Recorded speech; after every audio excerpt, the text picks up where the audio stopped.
Hello, everyone, and thank you so much for joining me today. My name is Mademoiselle Lynna, and you can find me online at www.conjureknits.com. Today, we're here to do the weekly forecast for July 19th through the 25th, and we are going to be using the Spirit Keepers Tarot Vitruvian Edition by Benny Belwen. Before we get started, I would like to say thank you for viewing my video. And if you haven't already done so, please consider subscribing to my channel. Hit that subscribe button, smash that like button, and click on the little bell so that you'll receive notifications of when I go live or upload new videos. I do try to stay pretty busy here on my channel. I do all 12 zodiac signs for the monthly tarot scopes. On Sundays, we have Conjure Crew with myself, Mambo Tanya, and the Black Bonnet Witch. On Mondays, I upload the weekly forecast. Every day, I do a card of the day reveal. On Wednesdays, we have the virtual book club.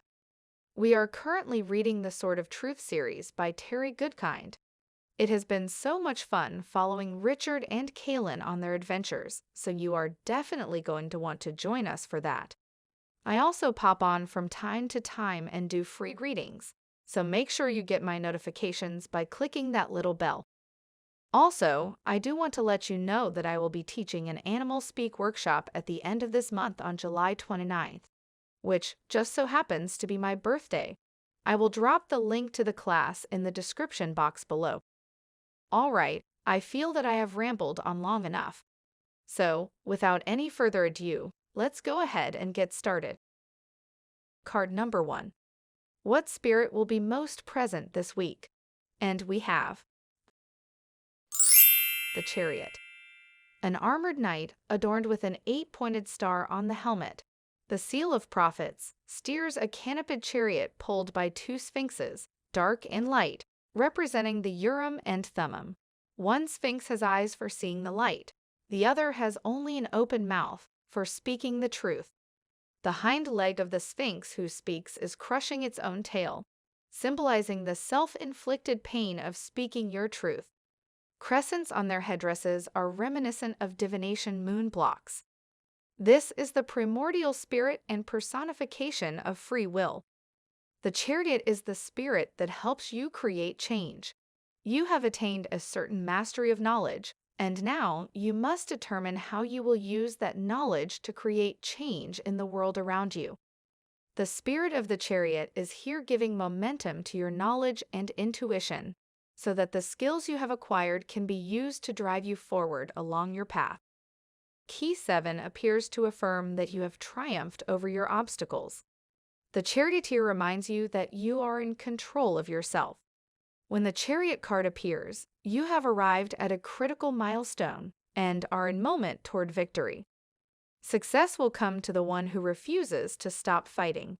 You are capable of making the extraordinary happen if you take control of what you have power over and release control from what you do not.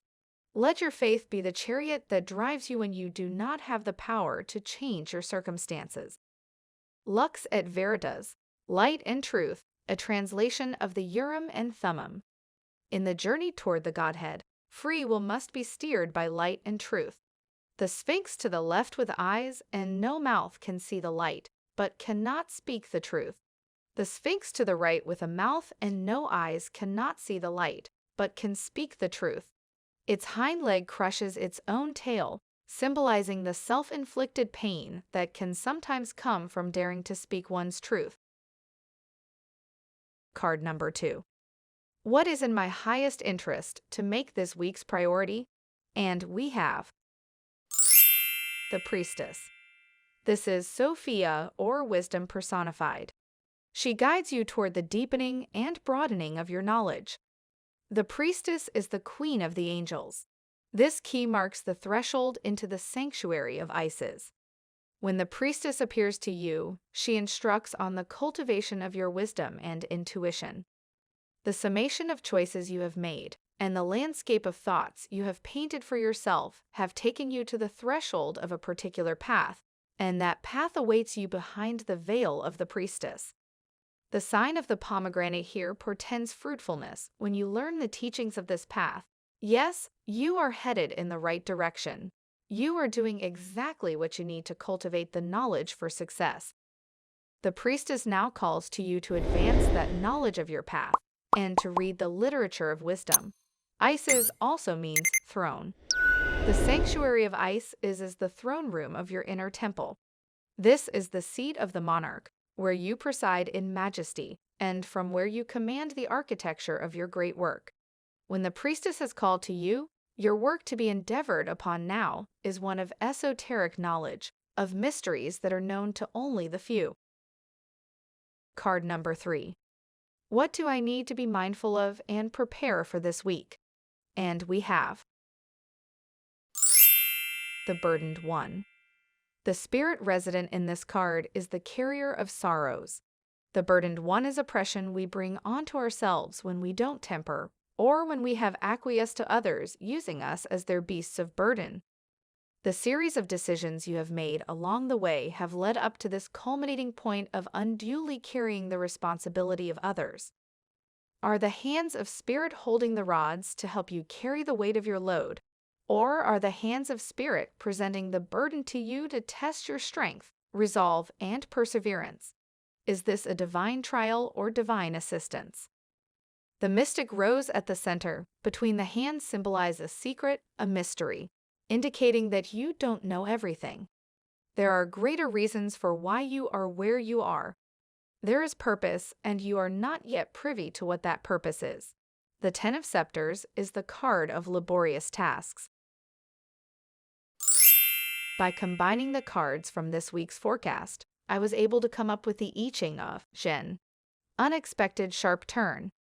A great thunderstorm. The shock of fate has hit you. Circumstances seem beyond your control. In the wake of cataclysm, your will is weakened. You cannot allow that to happen. While you cannot control the circumstances, you can control your mental response.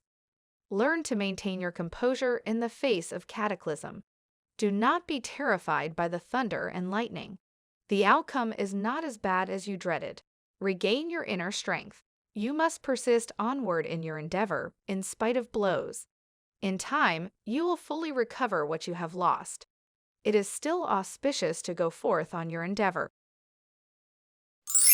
All right, let's take a look at the bigger picture here. Card number 1. What spirit will be most present this week? And we have the Chariot. The Chariot is the spirit that helps you create change.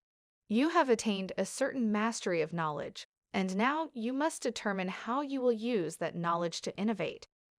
The Chariot is an omen that you're gaining momentum. You possess mastery of knowledge and skills that now drive you farther along your path. You have arrived at a critical milestone and are in active movement toward victory. Success will come to the one who refuses to stop fighting. Keep going. Next, we have card number 2. What is in my highest interest to make this week's priority? And we have the Priestess. This is Sophia, or wisdom personified. She guides you toward the deepening and broadening of your knowledge. Aspire for scholarship to wield the power of discernment. The Priestess is the Queen of Angels. She instructs on the cultivation of your wisdom and intuition.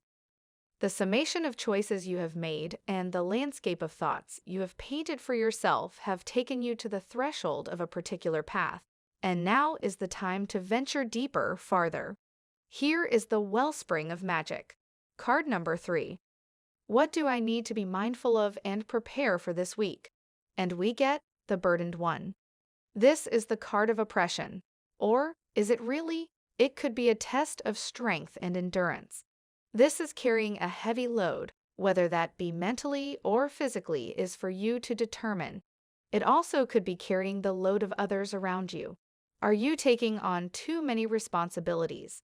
Do these responsibilities even belong to you? Then we have the I Ching of Zhen. Zhen pretty much sums up the entire forecast for this week. There's a lot of stuff going on, and you are carrying a great deal of weight, but you can see the light at the end of the tunnel. Use your intuition and knowledge to help you speak your truth. This will in turn lighten the load that you are carrying. Stand up for yourself. Be strong. You are mighty. You are awesome. Overall, it does look like this is a very healthy and enlightening week for you. I hope that this reading has helped you and will help lead you and guide you throughout the week. If you do feel that it has helped you and that it will help someone else, please feel free to share this video. Sharing is caring. And if you would like a more in-depth and personal reading, you can go to my website at www.conjureknits.com and click on the link at the top of the page that says Book a Reading. Also, don't forget to sign up for my class. I hope you all have a very beautiful and amazing week. Love you bunches. Bye-bye.